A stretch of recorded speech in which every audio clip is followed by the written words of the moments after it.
Bon, les gars, on est à la salle de fitness de l'hôtel. Là, je suis tout seul. Il y avait des gens juste avant, mais ils sont partis. Du coup, je pourrais faire ma séance tranquille.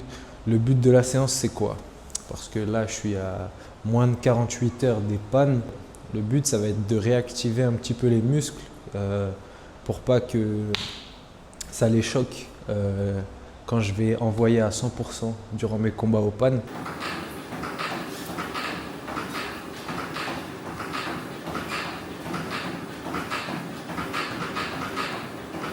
Premier combat, un no-name, tu le connais pas, personne ne le connaît.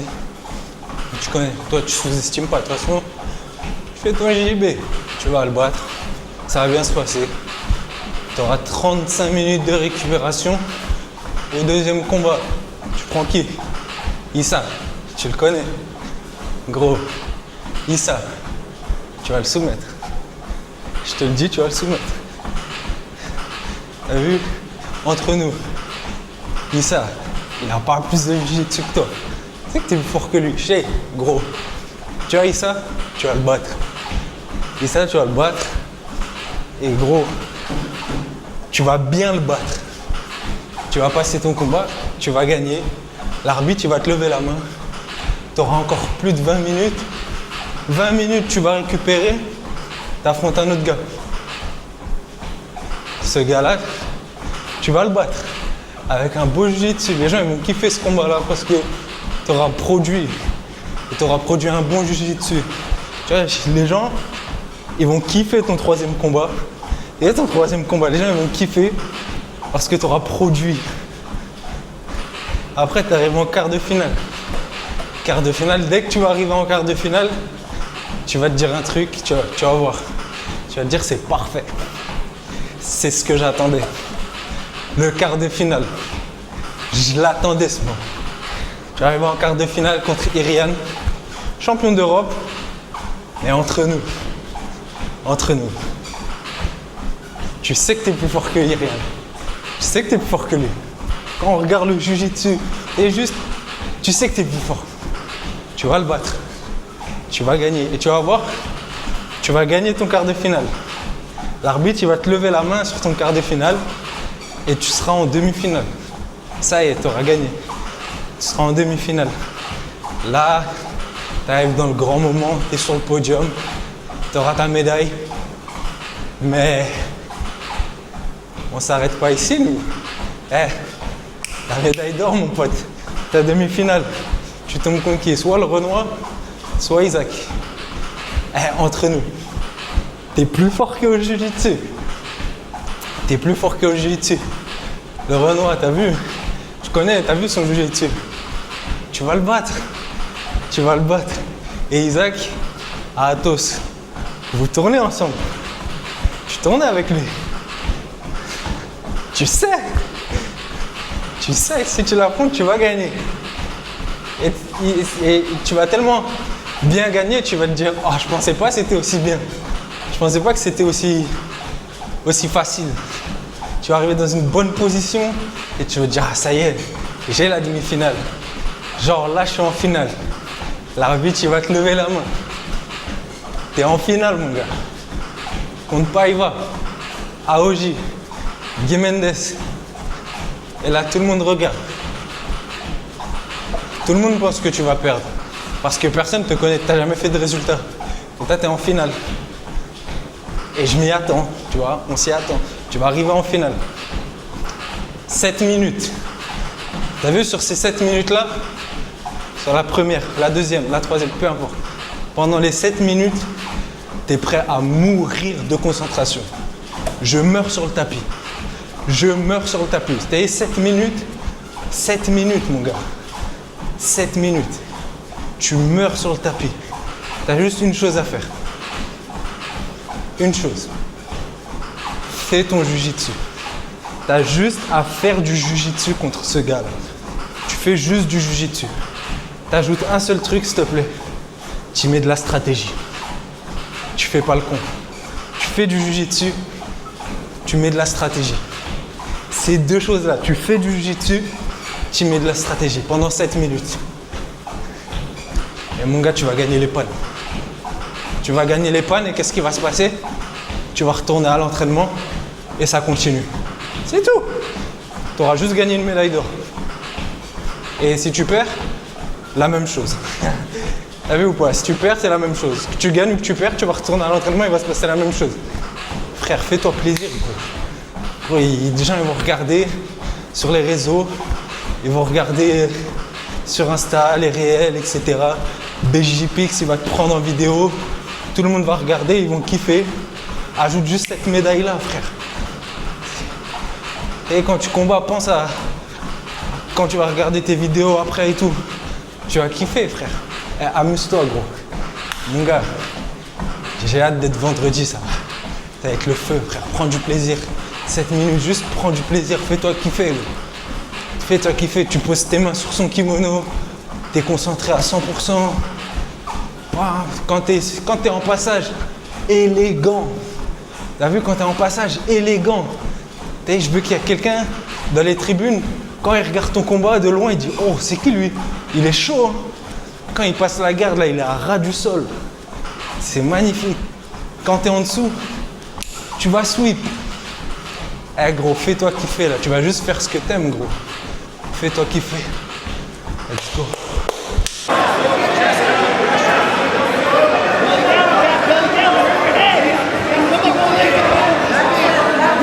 Je suis dans l'air d'attente et tout avant mon premier combat et je me sens super bien. Carrément, il y a même le caméraman qui vient me voir et qui me dit hey, je te sens bien là, t'as l'air dans un bon jour et tout. Tu m'as l'air vraiment d'être bien posé, calme et tout. Et je lui dis ah ouais, tu trouves et tout. Et c'est vrai, genre j'étais vraiment bien, calme et je kiffais être là. Et j'avais hâte de faire mon premier combat. Mon premier combat, je savais pas c'était qui. Le gars en face, je le connaissais pas, je sais pas d'où il vient, d'où il sort. J'ai vu aucun combat à lui avant. C'est le premier combat, donc va falloir faire attention.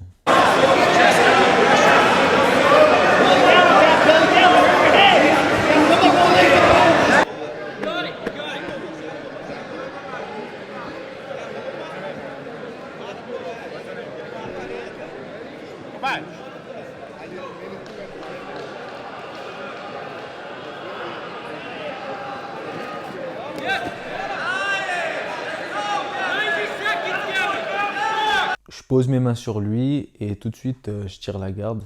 Je vois qu'il met beaucoup de pression, qu'il me colle et qui presque comme s'il bloquait le jeu. Mais je suis très patient et j'arrive à obtenir ma de la riva sur mon côté droit.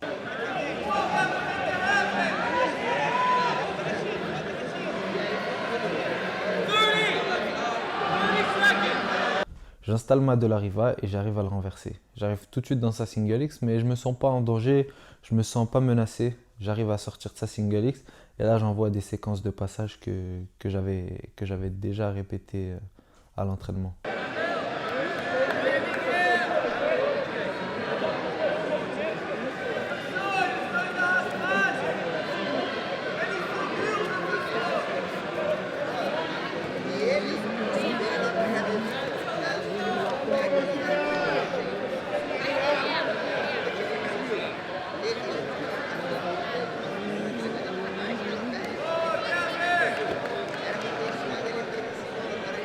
Je l'ai renversé, je lui ai passé la garde, il y a 5-0.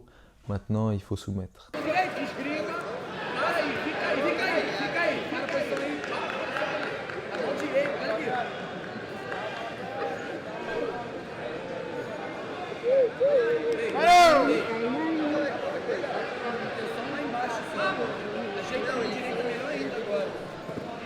Je sors de mon premier combat très content parce que j'ai fait une belle performance.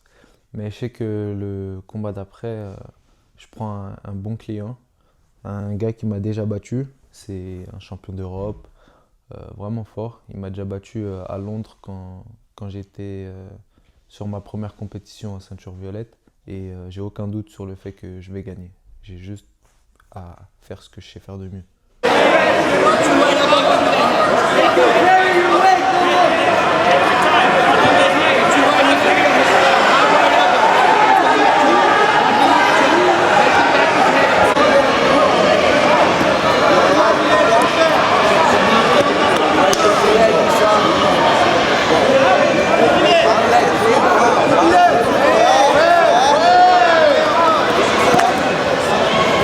Good job, Bravo. Mais 3.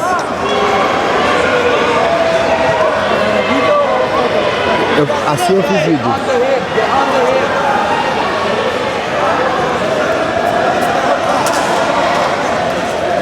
Mas se você quiser algumas fotos, eu tiro fotos pra você. Ok. Obrigado, Vitor. A semana que vem eu tô indo pra Eugênia morar lá. Ah, você tá indo na Eugênia?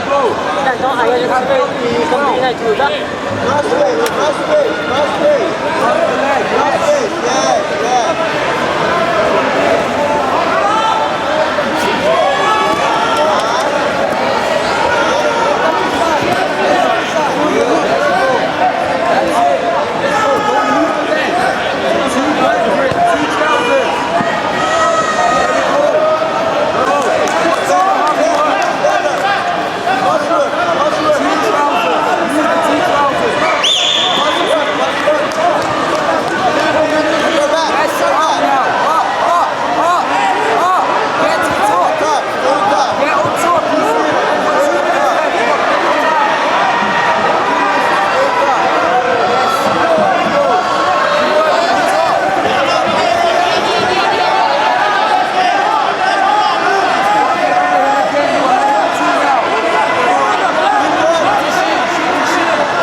Vraiment très beau combat. Je sors victorieux avec un bon score et sur soumission engagée.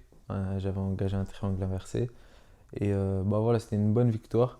Mais la prochaine fois, je veux vraiment être plus dominant sur ce genre de combat. Et du coup, bah là, on passe au troisième combat. J'affronte un Brésilien. Je le connaissais pas du tout.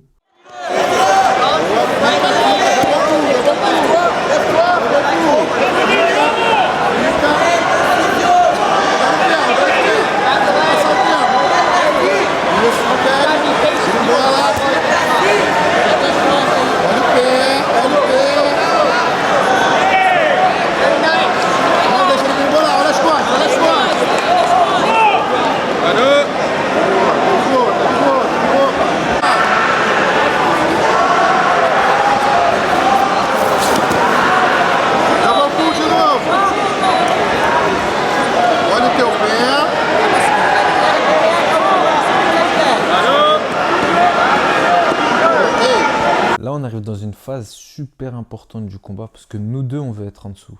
Nous deux, on veut être en dessous. Et moi, je veux pas prendre de risques, surtout en début de combat. Je sentais qu'il fallait que je sois en dessous. Et lui aussi. Du coup, on tire la garde une première fois.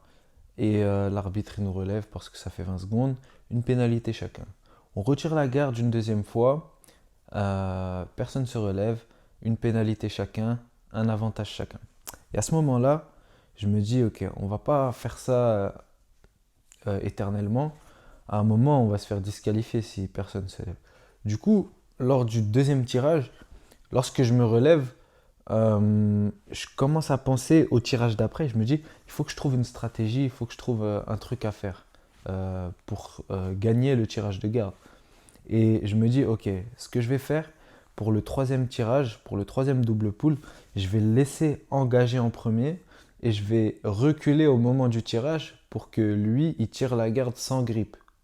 Et à ce moment-là, moi, je tirerai la garde avec un grip.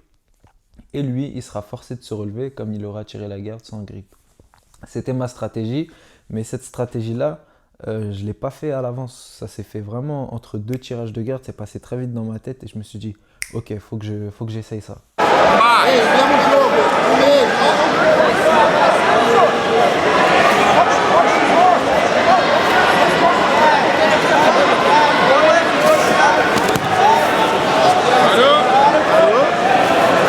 Et là, quand l'arbitre arrête le combat, je me dis c'est parfait. La stratégie, elle a fonctionné encore mieux que ce que j'avais prévu. En fait, j'avais prévu qu'il se relève parce qu'il avait tiré sans grip, mais lui, il est resté assis. Et comme c'est interdit de tirer la garde sans grip, bah, l'arbitre, il lui doit une pénalité. L'arbitre arrête le combat, il lui met une pénalité, et comme c'est la troisième, j'arrive à obtenir 2 points sur sa pénalité. Ce qui fait que je suis en début de combat super et que sur le prochain tirage, bah, il sera forcé de se lever comme il a une pénalité de plus que moi.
Le combat se termine, je suis super content.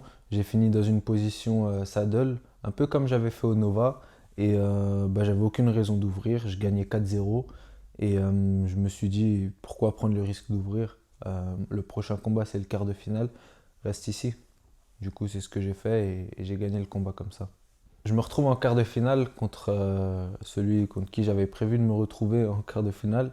Un champion du monde, un champion d'Europe. Et il a plusieurs gros titres. Mais je sais que je suis plus fort que lui. Je le sais, j'ai la conviction que je suis plus fort que lui et que je vais le battre. Et je suis excité de l'affronter. Tout se passe bien et le combat commence. Et là, je suis vraiment dans le combat.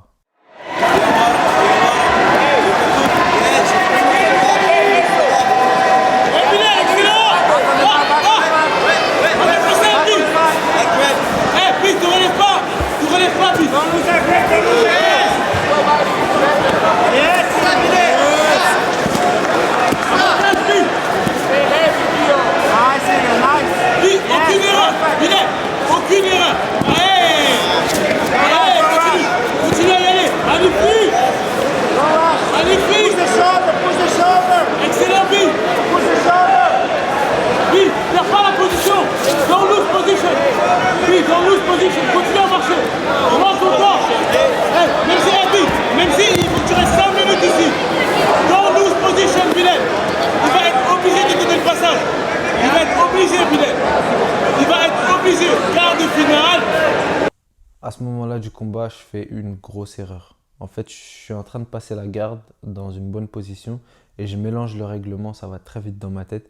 Et je m'assois pour être en tant que gardien, chose que j'aurais jamais dû faire. Erreur de ma part. Le combat continue. Prends ton temps. Tu gagnes pas l'avantage, non. Oh, Bi. Mais non, Bi. Bi, tu sors de là et t'accélères. Contrôle du pantalon. Bi. Tu gagnes pas l'avantage. Je ne pas prendre l'erreur. Pas une autre erreur. Voilà. Je suis dans sa single X et je vois qu'il n'a pas la réponse. Il y a Freddy qui me dit il n'a pas la réponse, continue, reste concentré et tout. Il n'a pas la solution, tu vois direct, t'as vu. Il n'a pas la solution ici. Moi, de carte jambe gauche, il n'a pas la solution. Et je vois que il va jamais me renverser. Il est dans une bonne position et il n'a pas de réponse. Donc le combat il est pour moi en fait. Là je me vois déjà en demi-finale. Attitude de champion. Bi. Tu es au point du podium.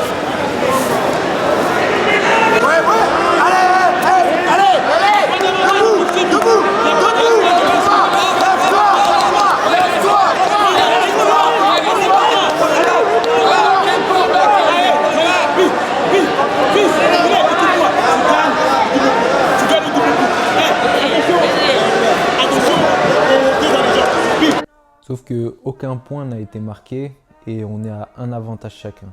On voit qu'il y a quelqu'un qui domine le combat, même si le score ne le démontre pas. Voir qu'on est à ex-aequo au score, en fait j'ai pas envie de laisser la décision à l'arbitre et il reste plus beaucoup de temps.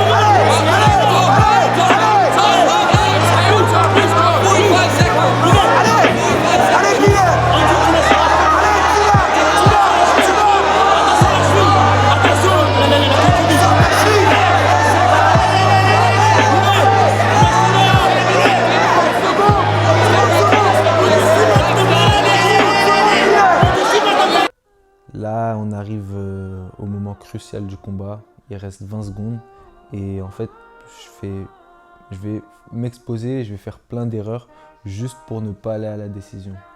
Plutôt que de rester dans ma bonne position sans faire d'erreur, essayer de renverser mais sans faire d'erreur, moi j'ai choisi de donner le tout pour ne pas aller à la décision, quitte à faire beaucoup d'erreurs. Et c'est pas bien de penser comme ça. Donc ce que je fais, je me relève avec sa jambe alors qu'il est dans mon dos et je fais n'importe quoi. N'importe quoi.